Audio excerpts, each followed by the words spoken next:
So here we go.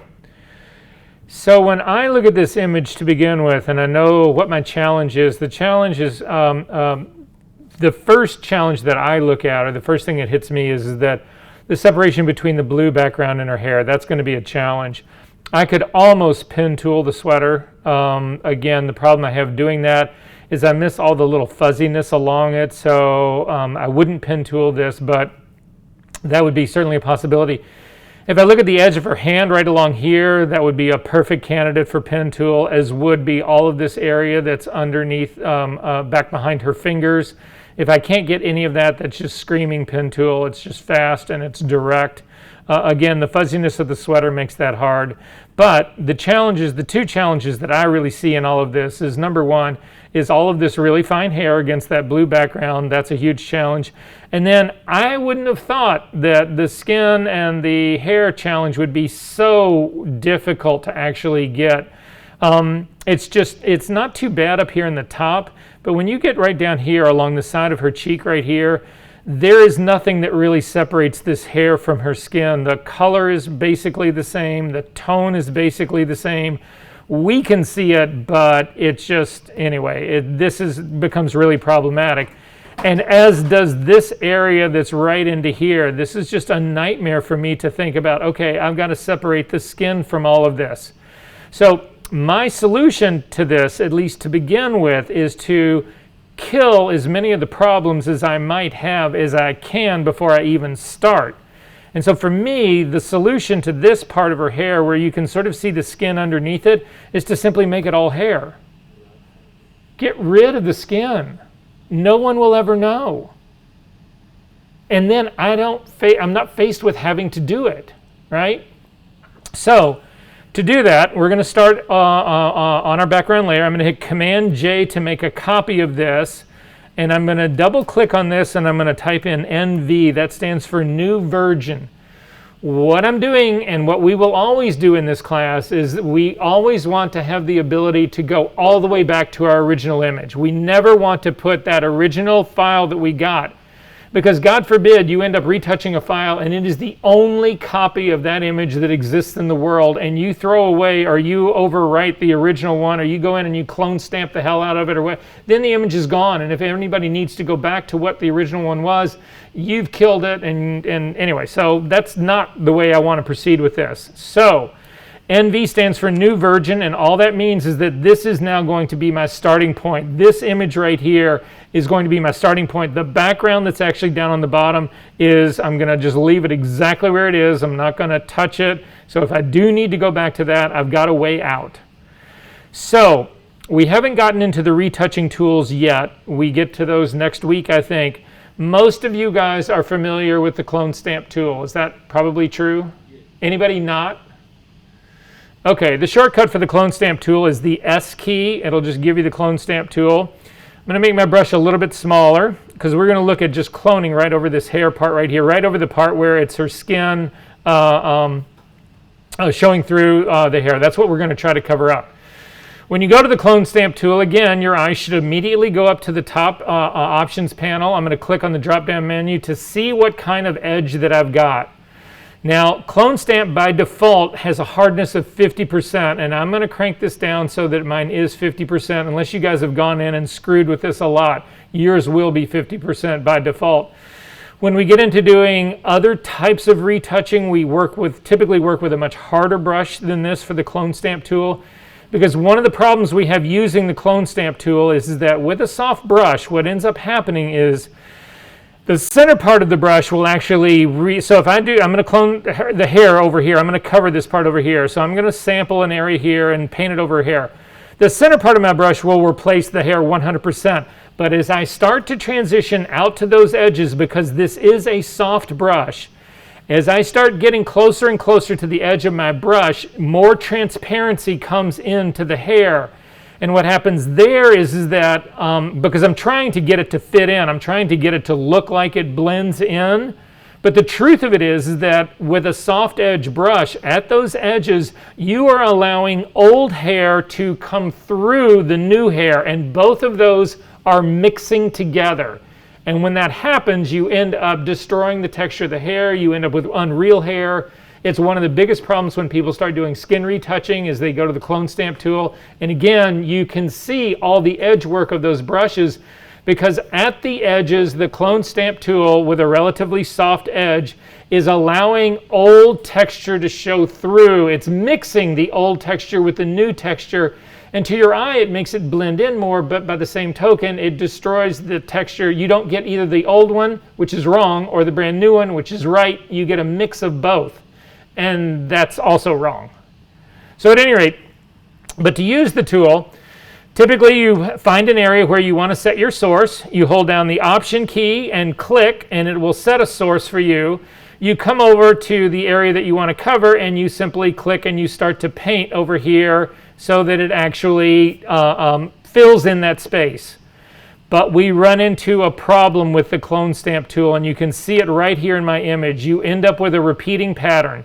If we look at this curl right here, it's identical to this curl right here, as is this little curl right in here is identical to this one. All of these, it's just a perfect repeating pattern.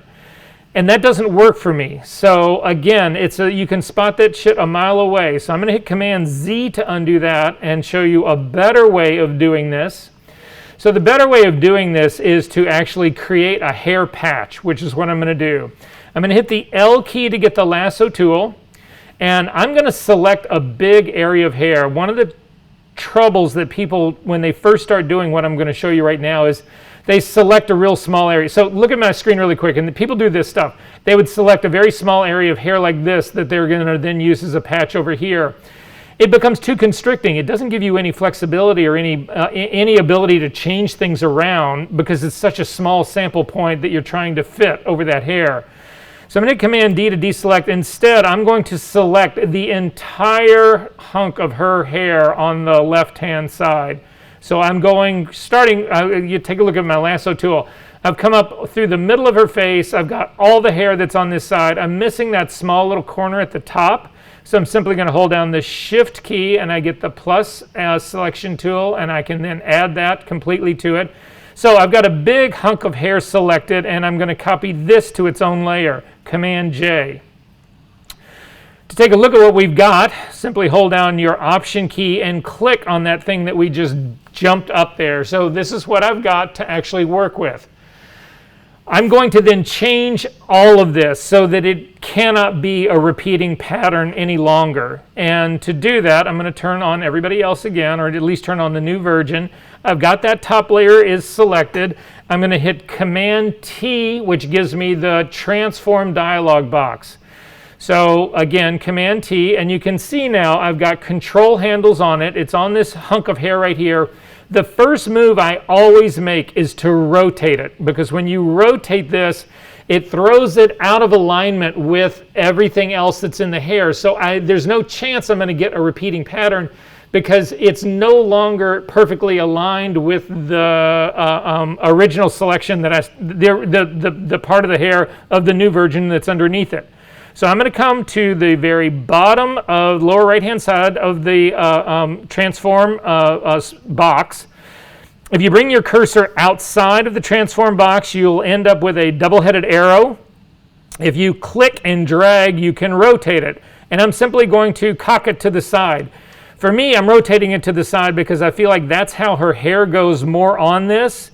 I wouldn't want to rotate this in the opposite direction. This would sort of be against the grain of her hair, so I don't want to do that part. I'm going to keep it so that it actually lines up. And you don't need to be perfect or exact about this because we can refine this later on. Yes?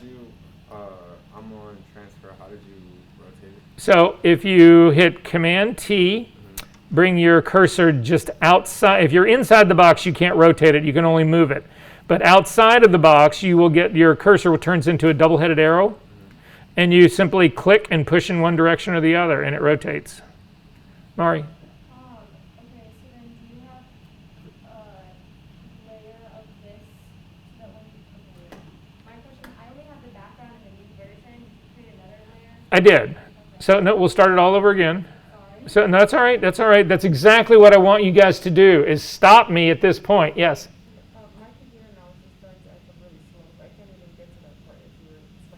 What else do you have running on your computer? Anything, shut it down. Any browser, shut it down. Word, shut it down. Anything that you've got going, shut it down. The thing is, it's not even letting me like exit out from like to exit out anything else I have open. Can you restart then and only open Photoshop? Let me see.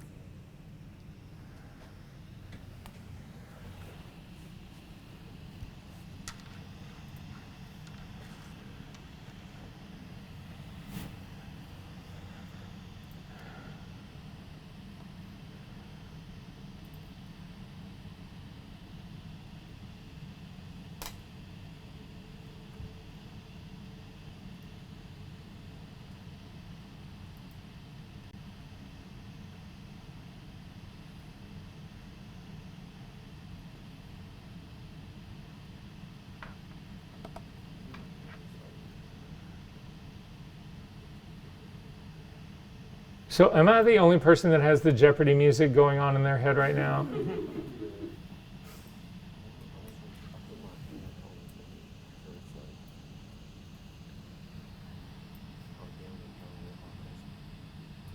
All right, so I've got a question for all of you while we're waiting for this. The fuck are we doing inside on a day this pretty? I know, right? We should be able to do this outside, although you can't do this outside because you can't see a thing. But, God, this is just killing me. It'd be so much easier if it was just pouring down rain outside right now and like 20 below or something, right? The nicest days for me are the days where I have class like from 9 to 5 inside. It's always just so magic. Yeah, that hurts. Yeah.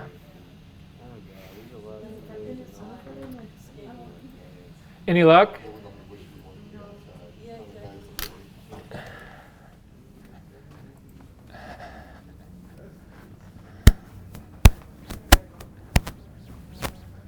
All right, you got her open. Good, so just hit Command J to make a copy. Perfect, and just type in its name, call it NV. Yep. Perfect. And then let's see what happens. So you're gonna now start with me because this is what everybody else needs to get going.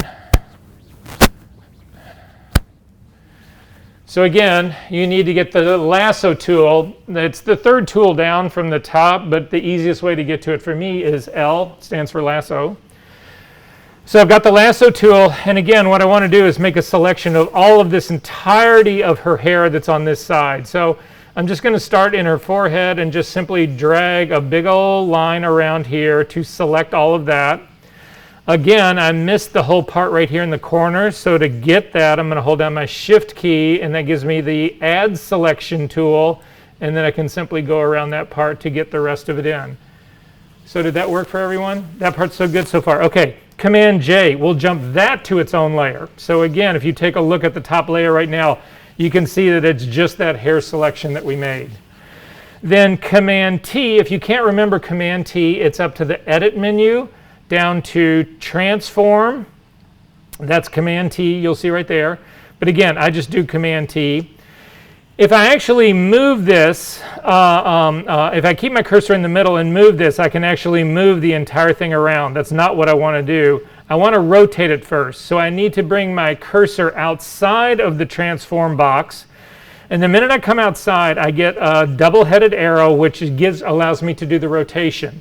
So I'm simply going to click and drag towards the left, which rotates it and keeps it still oriented along sort of, if you think about hair having a grain, it's staying with the grain of her hair. You wouldn't want to actually have it go the opposite direction because it would never fit.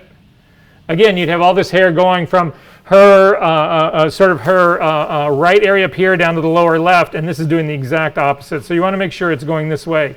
Is your computer working any better? Is it working though? Yeah, it's working. Oh, okay, good. That's not enough. I need to distort this even more. So I'm going to grab the handle that's in the very middle, and I'm actually going to stretch it out. Again, I'm looking to change the hair. I need to distort it in such a way that when I go ahead and use it to do the patch, that it doesn't look like what I just copied and pasted it from. I'm also going to grab the lower handle down on the bottom and drag it to stretch it out. All of these moves are to create new hair, is basically what I'm doing. Does this make sense to everyone? And finally, when I get that part done, and again, we can continue to distort this once we get the patch into place. So we're not done yet on this, but it gives me a good place to start from. So if you take a look at the very top on your options panel again, you will see that there's a circle with a line through it and a check mark. The circle with the line through it will undo your transform. The check mark will actually apply it. So I'm going to simply click on the check mark and that applies it. Now, I can't really see where the area that I need to patch is. So some people will, depending on how you work, some people prefer to paint something in. Some people would prefer to try to paint everything else out and see where they are. I'm a person who believes it's easier to paint stuff in. So that's what I'm going to do. I'm going to put a layer mask on this new hair layer. And the reason I'm not naming it right now is because I'm going to merge it down into my new version anyway. So this is a temporary layer to begin with. To put a layer mask on here, a normal one, you would simply come down to the bottom of the layers palette and the little square with a dark circle in the middle is you would click on that and it adds a white layer mask. I want a black layer mask on here though. I want this hidden so that I can paint in where I think it needs to go. So if I've put on a white mask like this, all I need to do, again, the little white brackets are around the layer mask, all I need to do is hit Command-I and it will make it black and it will completely hide it. That's one way of doing a dark layer mask. I'm going to throw this away. Instead, I'm just going to delete the whole thing. Instead of doing that, you could hold down the Option key and click on your Add Layer Mask and it will add a black one instead of a white one. So that's just another way of actually doing it. Either way, it doesn't matter. We've just got a black layer mask on here. I'm going to hit the B key to get a brush and keep my brush blending mode at normal. I'm going to check the edge of my brush, and in this case again, we do not want a completely soft brush because that will allow the edges to overlap, and the edges, because they are so soft, will allow old texture to come through and it mixes the two. Now, I can't completely avoid that, but I can certainly bring that whole part down so that I'm not getting as much old texture mixed with new texture. So I'm going to set my brush hardness at about 50%. You don't want to go all the way up to 100% because if you do 100%, the edges of your brush will be blatantly obvious. It will look like you've actually cut out a hair patch and just laid it on top. So for me, it's a compromise, but it's a compromise worth doing. So again, around 50% hardness for my brush. Make sure your opacity is 100%, your flow is at 100%. And then I'm going to zoom into this area that is her hair. And what I'm looking at is the whole edge of her hair that's along this side right here. I'm going to try to play to that edge. So make sure white is your foreground color. Make sure that you are working on this layer mask so that you've got the brackets around it. And I'm simply going to start in this area up in the very top where I can see skin through this. And I'm going to try to work my way into this so that it sort of follows the lines of hair that are actually already in here. I may even go to try to add a little bit on the outside out there, although when I do that, I don't believe this hair that I'm putting in right here. So I'm going to hit Command-Z to undo that. And I'm not going to screw up with that edge. I'm going to leave that edge alone like that. But I am going to go after the rest of this hair to work this in. And in this case, I've done a pretty good job there. I'm going to continue it right here into this part of her hair as well. And I'm picking up a little skin underneath that one, I think, is what's really sort of going on in here. So at this stage of the game, and again, yours might look completely different than mine. That's okay. We need to check a couple of things. The first thing we need to do is we need to actually look at this mask that we just made by itself. To do that, hold down the Option key and click on the layer mask, and you can see a problem that I've got. There's areas in here that are disconnected. So I've got this new patch is happening in here, and then I've got part of a new patch down here in the bottom, but the two are not connected, and that's a problem. Again, I want these shapes to be more solid, so I'm going to fill these in.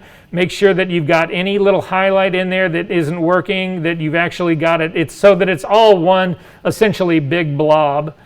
To see that, to go back to our image, simply click on it, and this is now the layer, this is now the patch that I've actually put in. Now, some people will say, well, you know, that's really obvious. You can see that it's not lined up. It's a little bit darker here. I mean, there's other things that are going on. like if you look at this curl right here, you can see where the patch is. It's coming down and it's hitting across that. So it's a very obvious transition here that does not work. So I'm going to click on my layer mask again. I've still got my brush that's white. I'm actually going to paint over the curl that was the original to see if I can't get this to blend in anymore. It's usually more a case of adding than it is sort of subtracting in there. But I promised you guys this. If the patch and where you put it and where you did all of that kind of stuff is not working, we can actually adjust this. But this is the trick. If you look at your layer now that's this new hair, there is a little link that exists between the mask and the pixel content of that layer. You need to break the link between the two, because right now, if I hit the V key to get the move tool and move the entire thing, I've moved everything. I've moved the pixel layer and the mask to a new place that's right in the middle of her forehead. That's not what I want to do. I'm going to hit Command Z to go back. Instead, if you break the link between the mask and the pixel content, and you break it by simply clicking on the link, it disappears. Then select the pixel content. We're selecting the hair. Make sure the brackets around the hair. We don't want the mask to move. The mask is perfect right where it is. It's high. It's allowing the new hair to show in the area where it needs to be. What we don't necessarily like is the pixel content. So I've broken the link. I'm hitting on the pixel content, hit the V key again to move, and now look what happens. You can move the pixel content underneath the mask without changing the mask at all. So you can look for what ends up being a better patch. You can transform the pixel content. Command T. It will not transform the layer mask. It will only transform the pixel content of this. So I'm going to zip back out. I could rotate this even further. I can pull it back so that I feel better about how it is. So I'm actually eyeballing this to see what I think is going to be the best patch in here, and sort of where I'm at right now looks good to me. I don't see any really obvious starts and stops in here. So I'm going to go ahead and click on the check mark to say okay to that. And I've now done a fix of this. I've done a patch of the hair that is in no way a repeating pattern of anything else that I've got going on in here. Did this work for everyone? Shoot. When I brush it, it's like not like painting the black in. Okay, I was following all along, and then Okay, that part's all good. That part's all good. You're working on this. Yeah, like when I go to I got 50%. Yeah, that's fine. But then when I paint in, it's not like filling like that in. It's like that's where I lost you. Oh, you got black as your foreground color. Hit the D key to default your colors. Try it now. Boom. Gotcha. Appreciate it. Sure. Okay, are we good on this part, everyone? Okay.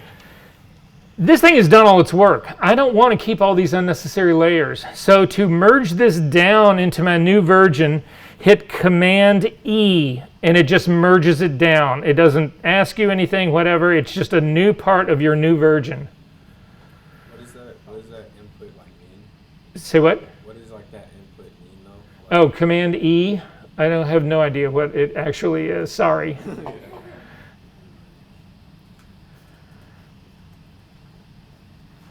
Anyway, at this stage of the game, save your work. So up to the File menu, down to Save. Or Save As if you want to put it someplace else, which would have probably been good. So I'm going to have to replace this for next semester's version of this. But anyway, so here we go. I'm going to double click on the hand. It's just something that I typically do instinctively to zip all the way back out to take a look at the image. Again, then holding down the space bar and the Command key, I get the magnifying glass no matter what tool that I've got, and I can come in. If you just hold down the space bar, you get the hand alone, and you can sort of look around and make sure that it did what you wanted it to do. And so right off the bat, a very quick thing allows me not to have to worry about selecting that hair that's actually on the inside, which is going to be a challenge. So my next move in all of this is to select the blue from this edge right here, the hair from this blue background. So what I'm going to do is I'm going to zoom in. There is it's the curl that's actually moving to the to the most left. If you think of her face as a clock face, it's about 3 o'clock. If you just come out here, it's this sort of big, obvious curl that's sitting on the outside. And we need to actually look at this in detail and talk about what's really going on here. I told you this when we were actually doing the original hair knockout, that hair is actually transparent. There's areas of hair that are transparent. So we're going to build a layer mask that separates the hair from the background. But for the areas of the hair that are transparent, we actually need to have some of that background come through. So if you take a look at this one, at the curl that's on the lowest part, on the farthest part to the right, you guys can you sort of identify the curl that I'm actually talking about, this guy right here? If we imagine this thing as a clock face, if you look at an area that's right around 5 o'clock-ish or whatever, you can sort of see that there is some transparency there. It's sort of letting a part of the background come through. I cannot let that thing go all the way black. If you take a look at your info palette up here, you'll actually see that it's in the sort of, depending on the RGB value versions of this, it's sort of in the 60s all the way up to the 120 somewhere in here. However, if I get that to go black, my mask is going to be too aggressive. If I look at the area that's next to it, the area that's at about 7 o'clock, you can see that that area in there really should be, it's solid hair color. There's no background that's coming through that. But if I look at the part that's at like 9 o'clock or 10, about 9 o'clock, up a little bit as it's starting to move back into her head, whatever, there's a much darker area of hair there.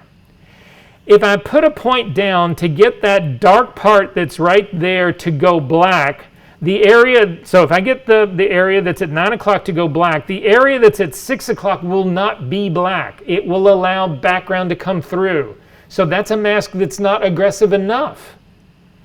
If I get the area that is at 6 o'clock to go black, the area at 9 o'clock will have already gotten to black. It will already be there. So this whole idea about where you pick your points becomes really critical in all of this. Make sense? So we're going to look for which channel to actually try to do this with. I'm going to do this starting with channels. I'm going to click on the red channel, and again, I just click on the area that's right between the keyboard shortcut for the red and the word red, and it will actually select it. And what I'm looking for is contrast between the background and this hair. So I'm looking at the red and I'm praying that this is not my best channel because that's not very good. I'm going to go to the green, and the green, automatically the background gets lighter and the hair stays about the same tone. So the green would be a better shot at this. And then I'm going to come down to the blue and click on the blue, and it's by far the best. It's the lightest of the background and the darkest of the hairs. So I'm going to copy the blue channel. I'm simply going to grab the blue channel, drag it down to the little icon at the bottom of the channels palette that's the square with the plus in it.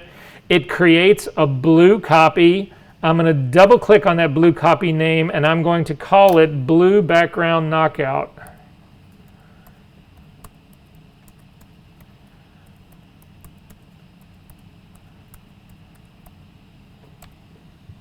And say OK. So now I know what my challenge is here in terms of actually trying to make this a better mask by making the areas that need to be lighter, the areas that need to be darker. Again, we've still got that same idea that I was talking about earlier. If we look at that one curl, the area that's right about 6 o'clock is a good candidate for me, I think, to select what needs to be black in this mask. If I look at the 4 o'clock area, there is too much transparency in there, and I don't trust my ability to even hit anything around the noon to 1 part in here. So I am going to grab the color sampler tool, not the eyedropper tool, but the color sampler tool. So again, over on your tools palette, it's the little eyedropper, but there's like 1,000 things underneath that little eyedropper. Click on the color sampler tool. Make sure that your sample size is 3 by 3. Again, this is so small, I wouldn't want to do a 5 by 5, but you most certainly don't want to do a point sample, which is what Photoshop ships with by default. And I'm going to drop a point right down where I think is the darkest part, right around the 6 o'clock part of that hair.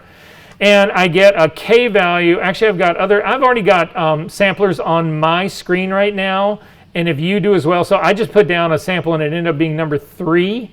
I'm going to hit clear all because I have no idea where the other samplers are. Yes?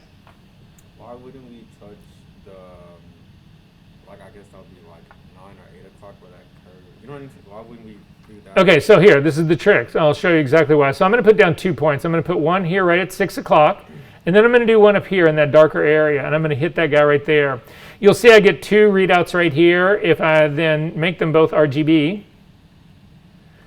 You'll see that the point here, that number 2 point, is actually in the 40s. The point that's down at the number 6 part is in the 90s. If I use the number 2 point and I drop it down 44 points, it'll go to black. But this part on 6 o'clock here will only have gone down to 50 something. It will not be black. However, if I get the 99s to go to black, the 44s will have gotten there long before it. Make sense? Yeah. Okay, I've got 2 points down right now. I don't want a second point in this area right here. It doesn't really help me. If you hover over the point, you can actually click on it and drag it out. And I'm going to just drag it out onto the background because that's the other place where I need a point. I always encourage people to keep your points relatively close. So for instance, you wouldn't want to do a hair point right here in the background and then a background here on the other side of her, on the top of her shoulder. I keep them relatively close to one another and just I end up with better results that way. So now I get to then run levels on this to try to get my background clean white and the hair completely black. Command L brings up the levels dialog box. Again, we're still working on this blue background knockout channel. I'm going to grab the shadow point and start to drag it towards the right. And again, what I'm looking for is my point number 1 to get close to, so it's before and after. So this is point number 1. We've got 2 sets of numbers here. The first number is at the before value. The second number is the after value of what this curve is really doing. So in this case, I've actually made the image darker, considerably darker. I've gotten these 99s down to a 5. At this point, you want to stop and go to your arrow keys, and you want to tap this in one at a time. If the number starts going up instead of down, just hit the opposite arrow key. So I'm hitting the up arrow key right now, which is the right one, but I never bother to remember this shit. It's either is or, it's either going in the right direction or the wrong direction. If it's going in the wrong direction, just use the other key. I need to now grab my white point slider and slide it back. And again, I'm looking at the after values of my point number 2, the point that's actually on the background, and I'm cranking it all the way back. I'm getting close to 55, but not quite there. I'm at 54. And then again, go to your arrow keys and simply tap this in. Now, if you have to do a lot of correction on your white, at times that will actually impact your original number 1 point. So just make sure that you check that number 1 point again, because it can creep up. And if it has creeped up, you simply need to select the black point and start to, again, adjust it so that we have just gotten to 0s in the blacks and 255 in the whites. So then we're not done. Hold down the space bar and pull the image around so that you can see all of this image here. And then use your preview check mark in the levels dialog box. And you're trying to turn this on and off. And what I'm trying to do, I'm even going to zoom in here a little bit. Again, all of your keyboard controls still work even though the dialog box is open. So if you hold down the space bar and the command key, you get the zoom tool. If you add the option key, you get the minus zoom tool. But lets you actually get in here and look at this edge. And what I'm trying to do is make sure anything that I feel like is hair is actually going dark, but anything that is background is not really going dark. I'm keeping all of this part open. The image that I showed you that Mac had done, this was all of this was all blocked up. So this is what Mac's original mask probably looked like. It would be something that was more like this. That is too aggressive a mask. You've grabbed all of those see-through parts of that hair, and again, you've still got, fine little threads of hair out here, but it's just way too aggressive on that background and it completely blocks up. So I'm going to pull this all the way back until I start to get a positive number again in the shadows. Use my arrow keys to tap in to get to 0. I'm feeling pretty good about this edge of her hair. I'm not worried about her skin. I'm not worried about the sweater. I'm not worried about anything else. I'm only worried about that part in there. And I'm going to go ahead and say OK now. I'm feeling confident with how that guy looks. However, I am looking at this image, and this is, if you were to say, okay, is this background completely white?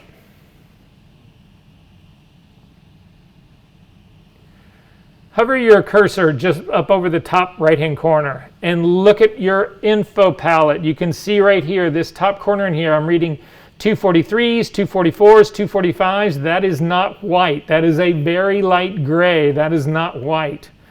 I need to fix that part. If I hover over the area that's really close to her hair up at the top, you can see the background is reading a 249.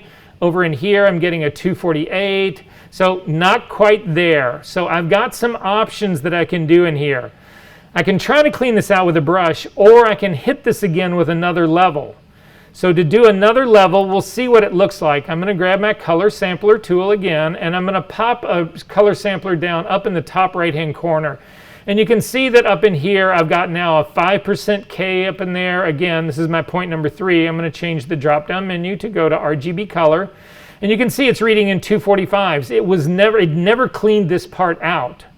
So I'm going to try this with levels, but if levels is too aggressive on all this fine hair that I've got in here, I'm going to abandon the levels part of it and do it with a brush instead. But Command L to bring up the levels dialog box. And again, this is only a white move right here. So I'm going to grab the white point and start to pull it back to the left. And I'm going to get really close to that 255. I'm going to go to my arrow keys again. And now again, I'm going to zoom in. And I'm going to use my preview check mark on and off to say, did this destroy the hair? Well, you can see there's really fine little hairs in here. It hits that a little bit, but I've still got this whole like feeling of that really sort of feathery hair in there. So that would be how I would do it. I'm going to go ahead. I'm not going to do this just to show you how I would do it with a brush. If this was too aggressive and you felt like, okay, I don't want to do that, I'm ruining all the quality of that hair, hit cancel. But actually, I feel like this is probably the smartest, quickest way to do this, and that's how I would normally do it. But I want to show you how to do it with a brush as well. So to do it with a brush, hit the B key to get a brush. We're going to change the blending mode to overlay just to protect any of the dark area that we can. We're going to make this a completely soft brush. I want that really super feathery edge. And you want to make this a big brush. The problem is that when I get to a really big brush like this, and I want to do some work that's in this area up at the very top, my brush goes, the center of my brush goes outside of my image, and it no longer becomes a brush. I can't use it in the area that I want to use it in. So to use tools outside of the image, you need to go to the paste board, the F key, hit it once. Now working on the paste board, you can see I can get my brush completely outside of the hair. I don't need to worry about that, and it always stays as the brush. So what I'm going to do right now is, again, I've got a very soft brush. It's set to overlay, 100% opacity, 100% flow. I'm going to click very close to those little fine feathery hairs on the very top of her head. I'm going to click and pull away. I'm going to click and pull away, click and pull away, click and pull away, click and pull away, click and pull away, come down, click and pull away, click and pull away, click and pull away. That should give me a good transition into her hair. I didn't lose any of those small little fine feathery hairs. And then I just need to paint over the whole rest of that corner to get the rest of that all cleaned out. And now if I zip back out, I didn't impact the hair at all. If I hover my cursor over it, you can see I'm at a 254 right there, a 255 when I get out to the end. This is about as good as this guy's going to get. Are there questions about this? Are we good? Okay, so I'm going to double click on the hand right now. There's a couple of other things that I've got going here that I can do extremely fast. So if I zoom into her face, I know that her face and her fingers, all of this needs to be black. I also know that this sweater needs to be black. Again, what I want is I only want the background actually showing. I should check the little area, the background that's right back here on her other shoulder to make sure it is 255. So the whole levels trick got there. That part worked out really well. But I've got this edge of the sweater right here that's not working out really well for me. I've got too much detail that's really close to this. So I am going to stay with my brush, the B key. I am also going to stay with it in overlay. I'm going to hit the X key to make black my foreground color because I'm now going to be painting on the black part of my mask. Now, my brush is still completely soft. I want to actually change that to about a 50% hardness just to give me a little bit more control. I'm going to make my brush a little bit smaller. Now, take a look at my screen here really quickly, guys. I'm going to click with this, and I'm going to paint halfway in the background and halfway on the figure. I'm just going to hit this across like this. And you can see that the overlay brush does a very good job because that background is pure white, so I'm not hitting any tone in there. But my suggestion to you is don't make Photoshop work any harder than it has to work. So I'm going to hit Command-Z to undo that. Instead of being really cavalier about it and using half black and half white, I'm going to actually stay a little bit closer into the black side of it. And I'm just going to sort of paint my way down a little bit. And all I need is a little bit of edge there. That's all I really need in this. I also need a little breathing room where you see the fingernail that's showing right above that. So I'm going to go back to a normal brush. Anytime you're doing work inside and you're not really close or on an edge, that kind of stuff, it should be a completely hard brush. You don't want to worry about any overspray. So 100% hardness on my brush, and I'm simply going to, again, paint in these areas right around in here just to give myself a little bit more breathing room. I'm going to zip back out and come over and take a look at her fingers. So the fingers are presenting a challenge to me, but it's not the worst thing in the world because I've got pretty dark edges on these fingers.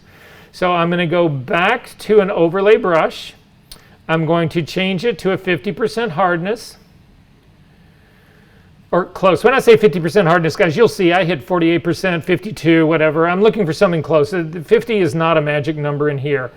What I need to simply do is build up the density around here so that I can then go in and paint with a paintbrush to finish this whole part out. So I'm going to make my brush a little bit smaller, and what I'm just looking at is the edge of her middle finger here. And I'm simply going to click and start to drag down, and you'll see that it actually gives me something of an edge right there. This brush can be cumulative. If you hit this a second time, it will buy you a little bit more space. I'm going to do the same thing up at the very top edge of her finger. Again, I'm trying to avoid all of the feathery hair part in there. I don't want any of that. I'm going to do the same thing on the other finger as it comes down a little bit. And as soon as I get down into the sweater area, I'm good to go. I don't need to worry about anything else in there. I'm going to try this on the other side. I can actually get the tip of her finger. I can do that really well with an overlay brush. But what I cannot do is the fingernail. So I'm going to zoom in to that fingernail. Now, some people would just be lazy and say, well, fuck that. I can go in with a little baby brush and do it. That's not the way to think about doing this work, guys. The more precise you make this stuff at this stage of the game, the more successful it's going to be down the line. So I'm going to hit the P key to get the pen tool. I'm going to start on the lower sort of pad of that finger. I'm going to click and draw out. Hold down the Option key to get rid of that. Come back to actually set the front of her fingernail, and then click and drag to put in the curve of her fingernail. I'm going to come around and complete my path. I'm going to go to my path palette. I'm going to double click on the word work path and just leave it as path number 1. I want to save this as long as I've made it. You could go fingertip, name it fingertip. I'm going to hover over the icon of the path. I don't want to select it. Just hover over the icon, hold down the Command key and click. It loads it as a selection. I need to feather this just a little bit. Up to the Select menu, down to Modify, across to Feather. And I'm going to put in like a quarter of a pixel, 0.25, and say OK. Then I can go back to my layer. I'm still working on my blue background knockout, and I just need to fill this selection with black. Black is my foreground color, so Option Delete fills that. Command D to deselect. So I go into Command Click to load it as a selection, and then up to the Select menu, down to Modify, and over to Feather. And then I put in 0.25, and it rounded it up to 0.3, which is fine. And then Command D to deselect once you've actually filled it. So I've got pretty good space around all of this. Where I'm still a little bit worried about things actually are also the sweater that's showing in the background. So I'm going to hit this with the pen tool as well. Right now the fingertip the fingertip was not selected, so I can actually start a new one. Pen tool, P key. And what I'm really looking to do is get the shape that's on the inside. But you also need to notice that the bottom of that shape, so I'm looking at that little triangle area in there, the bottom of that shape is actually her thumbnail, and I'd want her thumbnail to actually still be part of her body. So it's a little confusing what's going on in here, so to get a better idea of where your path should be, scroll up to the top of your channels palette and click on the RGB version of it. We are going to do the pen work in here where I can really see it, because now you can really see the thumbnail of her thumb. You can see where everything is supposed to go. So again, the P key to get the pen tool, click to start this, and come down again, put small little bends into all of your pen work here. Do not keep straight lines in there. There are no straight lines in the world. So sorry. Again, I've screwed something up in here, so I'm simply going to go back into history to start this all over again. And I've got a new work path going, so I'll come back in here, give it a little bit of bend in there. I don't really like that, so I'm going to start up here and put in another point in the middle and come down. I'm going to get her thumbnail hopefully all in one shot. Close enough. Get rid of that. Come down. Again, small little curves in there on both sides of the mountain. And then again, at this stage of the game, you're not looking to select the sweater, you're looking to select all of that area.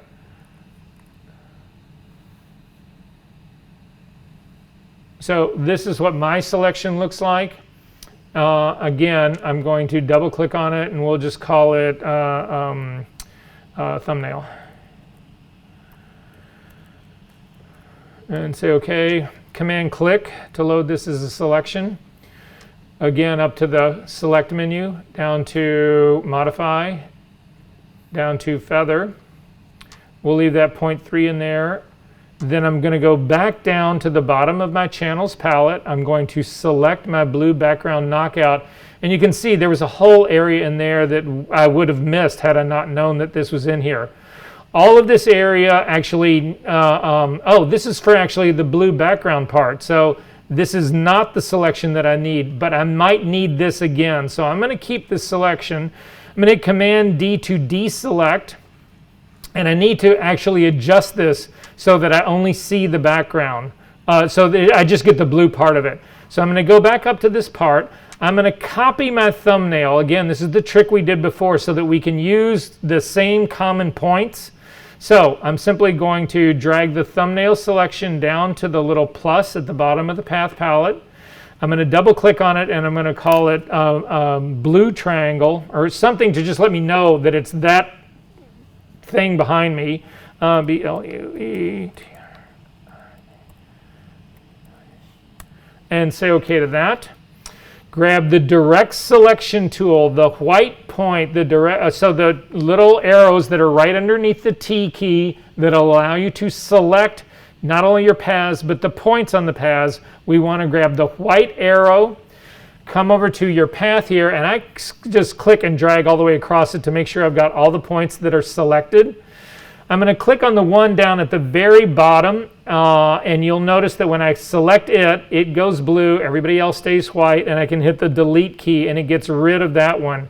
I can also click on the next point, working my way up on the sort of right side for the next point below it, hit the delete key, gets rid of that. I'm going to move the point that's actually now right next to her cheek.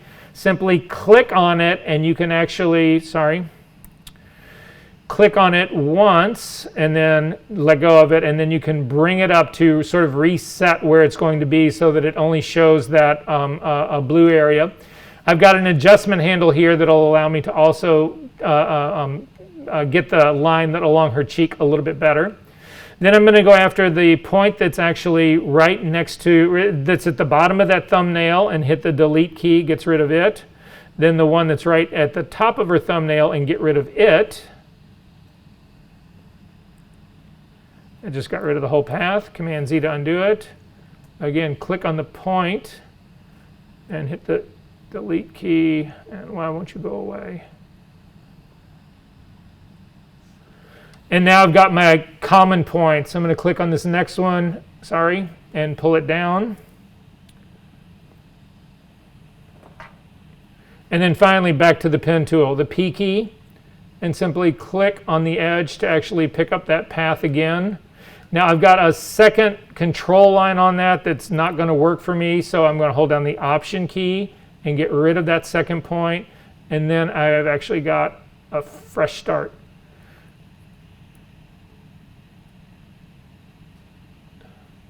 And go back to my direct selection tool because again I've got 2 control points on that guy. And at this stage of the game, my blue triangle is finished. I can command click on it to load it as a selection up to the filter, up to the select menu, down to modify, down to feather, and say OK to that. And then back to my blue background. But this I want to actually keep. I don't want to lose this part. So what I need to do is paint this area that's around it. If I paint on this right now, if I hit the B key and paint on this, it actually paints. If I go to a normal brush, it actually paints inside the selection. That's not what I want. Command Z to undo that. I want the exact opposite.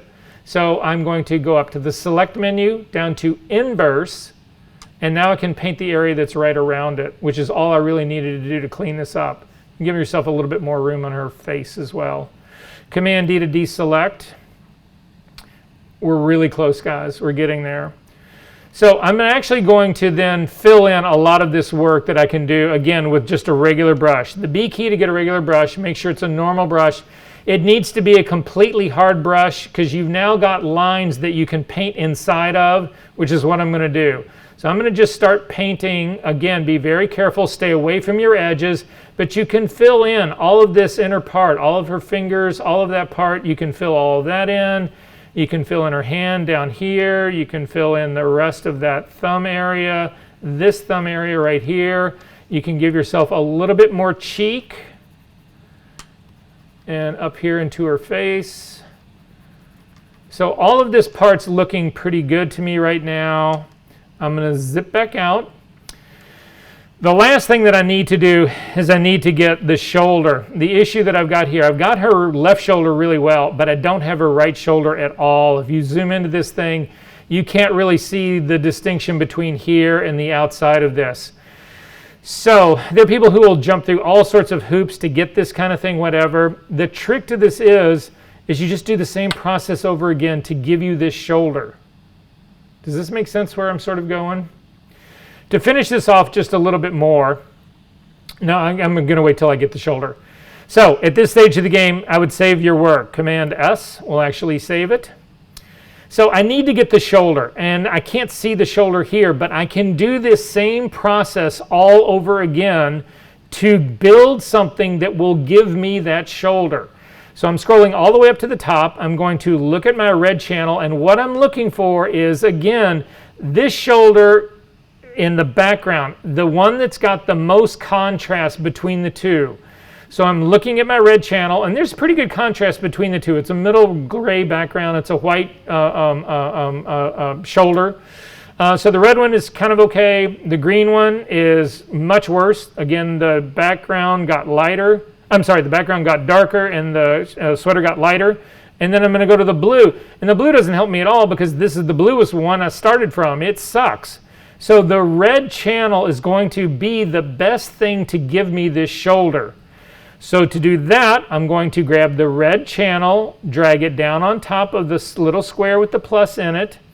It will give me a red copy. I'm going to double click on the name red copy, and I'm going to call it temp shoulder.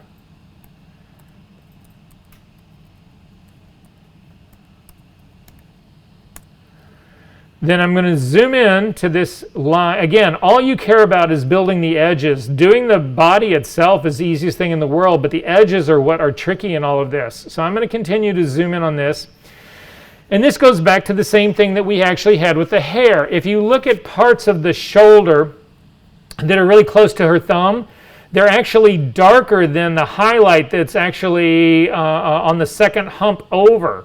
So again, if I can get the shoulder, because again, I want the sweater to go white and the background to go black. If I can get this darker area to go to white, the area that's already lighter will have already gotten to white. If I pick the area that's sort of white on this second hump over, then the area that is a darker gray than the white will not quite get to white, and it will not be an effective mask.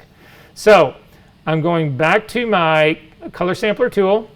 I'm going to drop one color sampler right sort of in the middle of that trough, of the first area right there. It's a darker area here, and I'm going to drop another one on the background. So I've got 2 more points now. I've got point number 4 and 5. I'm going to change them to read out RGB color. And now my goal is to take this first point white and make it the 200s and make it white. And I'm going to get the second points, the ones that are at this 152, and make them dark. Command L to bring up the levels dialog box.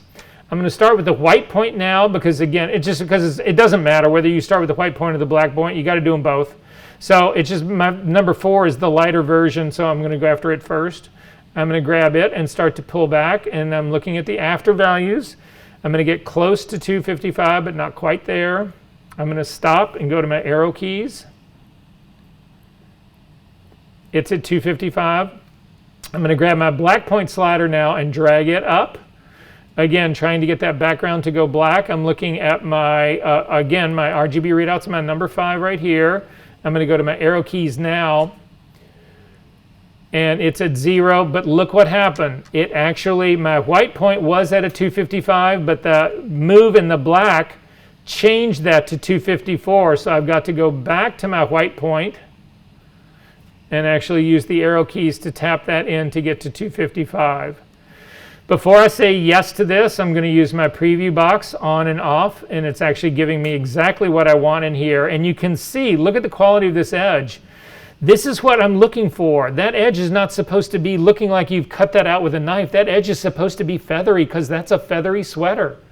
It's a soft fabric in there. It's a, it's like a fleecy kind of fabric. This is, look at, this is a beautiful edge. This is not a mistake. This is exactly what you want. This is the kind of shit you can't do with a paintbrush or a quick selection tool or a paintbrush or any of that. You cannot get this kind of edge. It's perfect. So I'm going to say okay to that. I need to clean it up a little bit. Yes? I don't like, so I'm in the levels in my 4th point on the actual shoulder, I can get it at 255. Yeah. But the background, it like maxes out and won't let me hit 0. And when it looks... Here, let me take a look. It's really weird. Yeah. Hang on.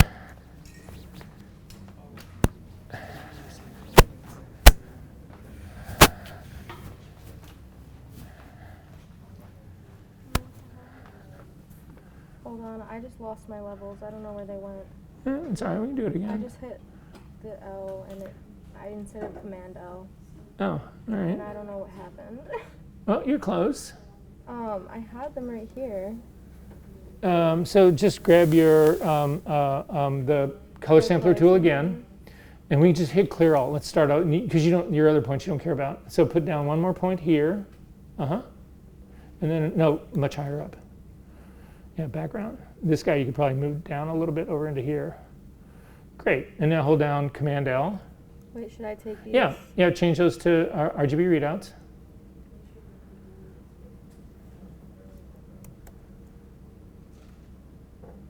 You're doing output. It's input. That is exactly That is what's why. happening. Yeah, it's all right. I just figured it out. Were you doing output instead of input? Honestly, I have no idea, but I got it now. Oh, actually, though, you've got also another problem. You've got an active selection going, and that will screw everything up. So hit cancel. Okay.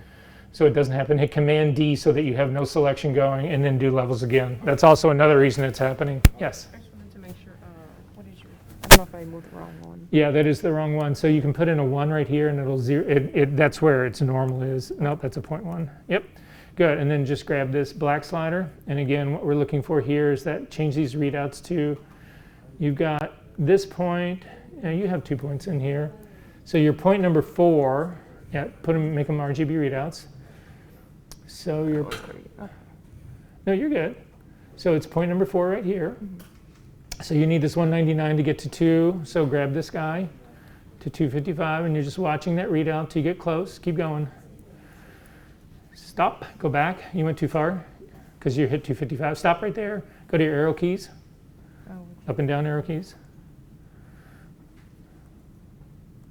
You're going the wrong direction. Do the other arrow key. Yep. Keep going until that hits 255. One more. Perfect. And then you're going to grab your black point and drag that way. This has got to go to 0, so crank hard. Go, go, go, go, go, go. Come back. You're too far. You need a positive value in there, something that's not 0. Stop. You're fine. Go to your arrow keys. Tap. Go the other direction. Keep going. 1 more, 2 more. Right there. You're at 0. Perfect. And that, look at that edge. Say OK.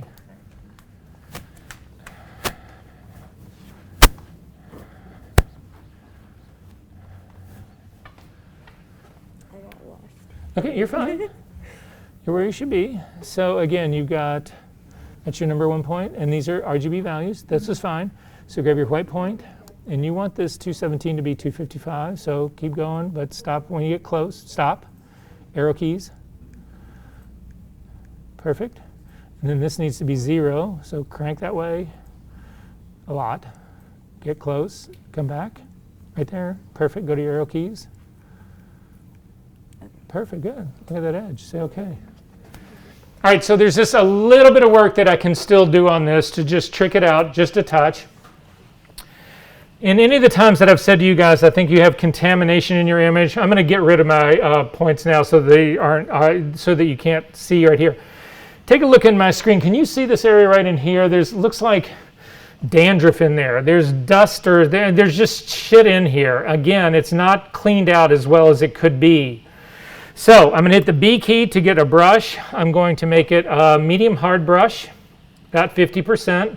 It gives me a little bit of control, but a little bit of soft edge as well.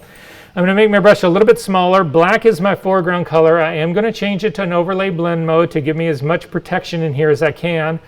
And I'm going to actually make it a little bit bigger. Sorry.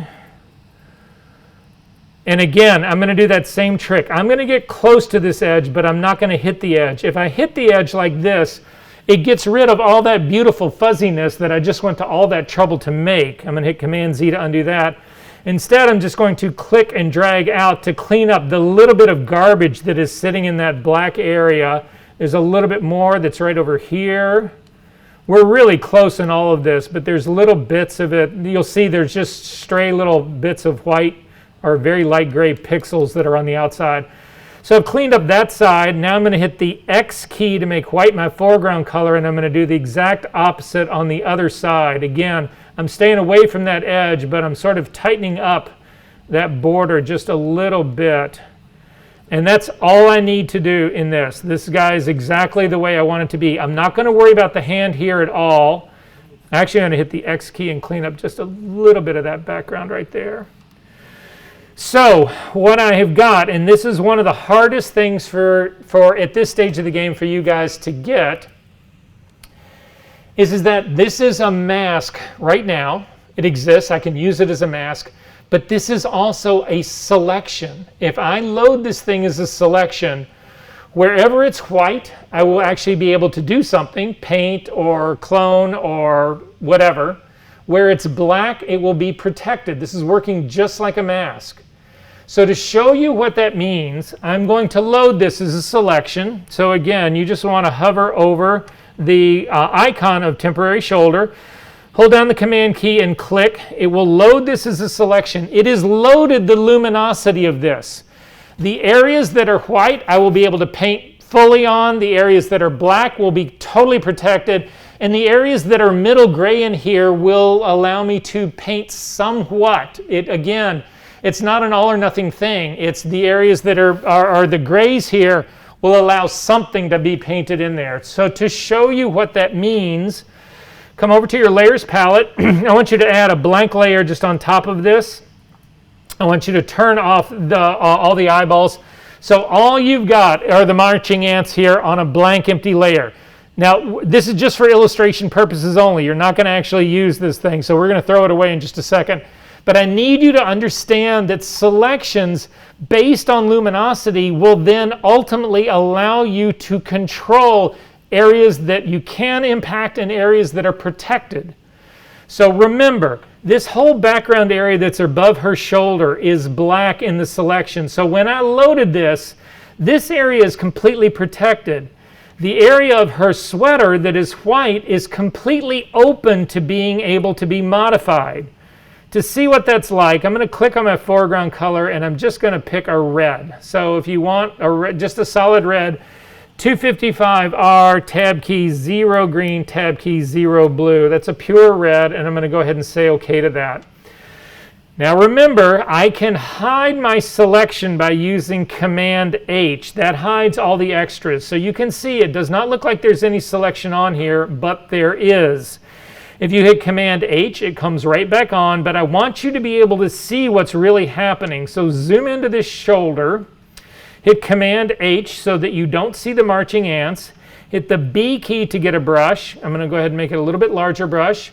Make sure it's a normal blending mode, 100% opacity, 100% flow, and just come down here and start painting, and you can see the area of her shoulder that was white is allowing me to paint completely. The area that's the background, I can't paint on at all. It's totally protected. If I work my way over, you can see that's also the different tones of gray that are in her face are actually allowing some of the red to come in, but not much. That means that those areas are very dark grays. The areas that are down here where I'm not getting any paint at all are completely black in my image. So that's what's basically going on here. When I load the luminosity, I can use that to paint a selection. Does this make sense to everyone? All right, you can hit Command H again. That'll bring back the marching ants. Command D to deselect. You can throw away that layer. We're going to go back into our channels palette. I'm going to select my blue background. I'm not going to select the temporary shoulder. I'm simply going to hover over the icon, hold down the Command key, and click. It loads this as a selection. Black is my foreground color. It's got a normal blending mode, 100% opacity, 100% flow. Now, I need you to look at my screen before you do this, because I need to show you. I need to point something out to you. So look at my screen really quickly. I'm going to zoom into this. I'm actually still on the pasteboard. I want to be able to see the whole thing here. I'm actually going to use my brush. Half of my brush is going to be on the sweater and half of it's going to be on the background. I don't need to worry about the background because the background is being controlled by this selection. So I'm simply going to click and drag across this once and get the entire thing painted and stop. And the reason I'm stopping is this. So here, I'm going to do this one more time. I'm going to hide the marching ants so that you don't see them, but look what happens. I'm going to click and drag it across, and you see that beautiful fine edge, that a feathery, fuzzy edge that I get on here that is the sweater. It's somewhat transparent. You'll see, it's a lighter shade of gray. It's not black. If I hit this a second time, it gets darker, and that's not genuine edge. You want to paint this edge in one stroke. You do not want to come back and hit it again. Look what happens if I hit it again. I can keep hitting this to the point that it looks like this has been cut out. So you want to hit it once, and that's it for these kind of feathery edges. So I'm going to hit this whole thing. I'm going to zoom over to this last part and get this. Does this make sense to everyone? So has everybody got this edge? Anybody not? Are we doing 50% hardness on the brush still? It doesn't matter because the selection is controlling everything. Just make sure it's a normal blending mode, not overlay. My Yeah. But it's like opposite. You've got something that you don't have the shoulders selected. You got the whole face selected. Hit Command D to deselect. Scroll down to your temporary shoulder. Oh, okay. And Command click on the icon. And now you got that edge. Oh, okay. Did this work for everyone else? All I cared about was that edge. That's all I cared about. So then this is the real test. Can you paint inside the lines? Hit the B key, make it a normal brush, make it a completely hard brush. Make sure black is your foreground color. We need to just buy ourselves a little bit more room here, so I'm staying away from the edge. Don't be cavalier about this stuff. If you accidentally hit the edge, you need to go back in history and stop that so that that didn't happen. I'm going to get a little bit more of her face in here. That part's working out pretty well for me. A little bit more of the side over here. And then I'm going to go to my lasso tool because, again, I don't need to do anything else in this. Command D to make sure that's not selected. Okay, lasso tool, the L key. Drag around all the parts of her face that are left. Again, stay inside the lines that you actually created. Don't go near those edges. I've got a big selection of her face. Black is my foreground color, so Option Delete fills that with black. Command D will deselect. I'm going to zoom back out. L key is still selected, and I'm going to select the entire lower part of the sweater. You could paint this in if you wanted to. I don't want to spend all the time doing that. I've got a big selection of the bottom part going. Option Delete will actually get rid of that. Command D to deselect. Double click on the hand, and I've got a mask that people would pay a fortune for. Can you do like the lasso thingy one more time? Sure. So basically it looks like this. All I was trying to do was build out all my edges, doing all of that luminosity work. But now that I've got it built out, I can select just big areas of it with the lasso tool. It doesn't need to be perfect, but I'm going to select along the bottom, the rest of the sweater. Again, stay away from the edges. So I've just got a selection going on here. Make sure that you're still working on your blue background knockout and fill it with black. Option Delete, because this is my foreground color. Command D to deselect. And I do the same thing on the face. If you want to, you can paint it all in. You don't need it. You can just keep going after it with a brush. But when you're, when you've got a lot of work in front of you, these things that speed it up make your life a whole lot easier. And it's just easier for me to fill her whole face than it is to try to paint it out.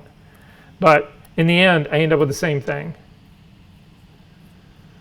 All right, does everybody have this as a layer mask? I'm not as a layer mask, as a channel. Are we good on this part? We're almost done, guys, and we're going to take a break. I'm going to come over here. I'm a big believer in keeping things tidy. This temporary shoulder channel has done everything it's going to do for me. I don't need it anymore, so I'm going to throw it away. And then I'm going to save my work. So let's see how well we did. So I'm going to come back over to my layers panel. I'm going to come all the way to the top of my channels and select it. Turn on the new version layer so that we can see it. I'm going to make a copy of my new version. I'm not going to actually work on this one. I'm going to, because again, it's a new version. It should be as pristine as the one that's underneath it. The only difference in the new version here is that she has a hair patch. So I'm going to hit Command J to actually make a copy of that. I'm going to double click on it and rename it blue background.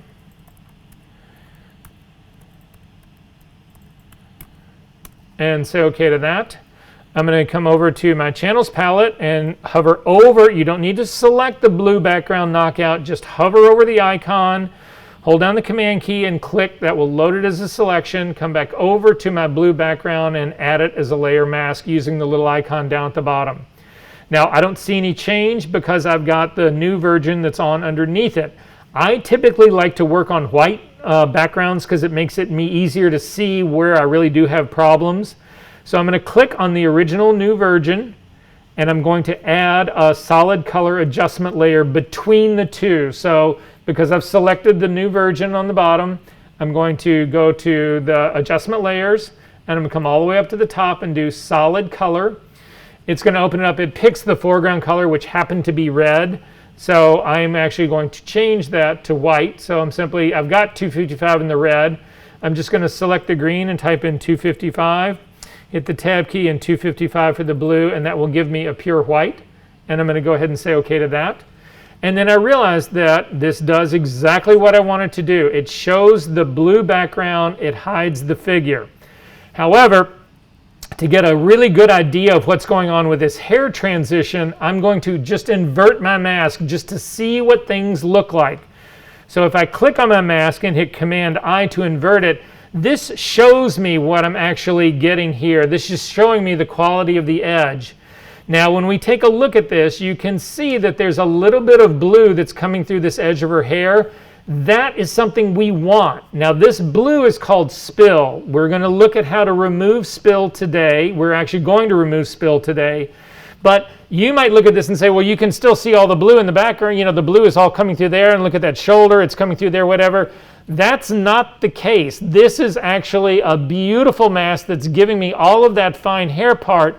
The only thing that I need to do is change the spill color to match the background, and this will be a perfect knockout. So, but I want to wait to do that till the very end because I don't want this to get any more confusing than it already is. Okay, this seems to me like a good time to take a break. Are there questions about this so far? Yeah, I just missed the very last step. About putting on the layer mask? Yeah. Okay, so here, real quick, I'm going to throw this layer mask away. I'm going to throw the color fill away. Okay, so you have just the new version, right? No, I have the new version And a copy of it, all right? So I just made another copy of mine as well. So let's put the solid color in between before we put the layer mask on. Okay. So click the new version down, the one that's on the bottom. Yeah. And then we're going to add a solid color adjustment layer. So again, the little icon at the bottom that's half white, the circle that's half white, half black. Yeah. Click on that, come all the way to the very top and pick solid color. In the window that opens up, we can type in any color we want. So I'm just typing in 255 red, 255 green, 255 blue, and that by definition is white. And say OK. Then select the new version that's on the very top and come over to your channels palette. Mine doesn't look like that. Doesn't look like what? When I do the color fill, it's like... Oh, that's color fill. That's not solid color. Throw that guy away. It's just the wrong adjustment layer. Okay.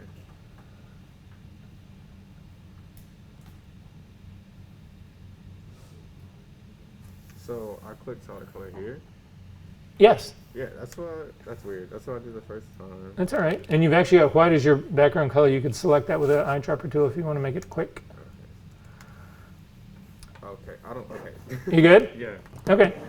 And then again, just command click on the blue background knockout to load it as a selection and apply it as a layer mask on the top layer.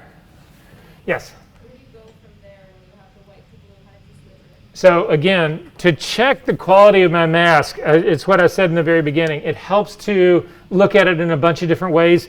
Number one, it helps to look at just the layer mask by itself. So hold down the Option key and just click on it and take a look at it. And you can see, this is actually a great thing.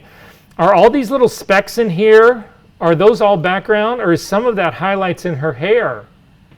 That all looks to me like highlights in her hair. The only way you're really going to know is to actually look at the entire guy without the mask. To hide the mask, hold down the Shift key and click on it. It'll put a big red X on it. And you can go back and forth and sort of see there's little areas in here that are part of the mask that should be black. They should not be showing through, and they actually are. So we can clean those sort of up. Again, working on your layer mask, hit the B key to get a brush. Black is my foreground color. 100% opacity, 100% flow. Make sure it's a completely hard brush. It is. And then if there's any little areas in here that you feel like that are showing through, you can actually hit them. Sometimes it's easier to see this if the mask is the opposite of what we've got. So select the mask and then just hit Command-I. It will invert it.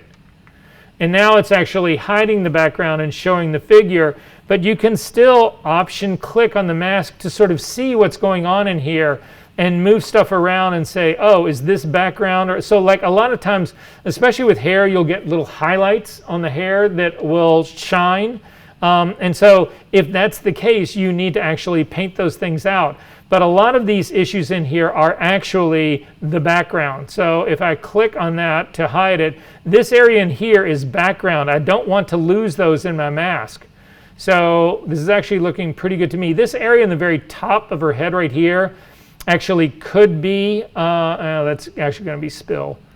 But if I hit anything on the other side, I would actually take care of that part. But basically, this is all looking pretty good to me in here. And so I'm going to invert it right back. So Command-I, because again, this is supposed to be my blue background. And I'm going to double click on the name and call it blue background.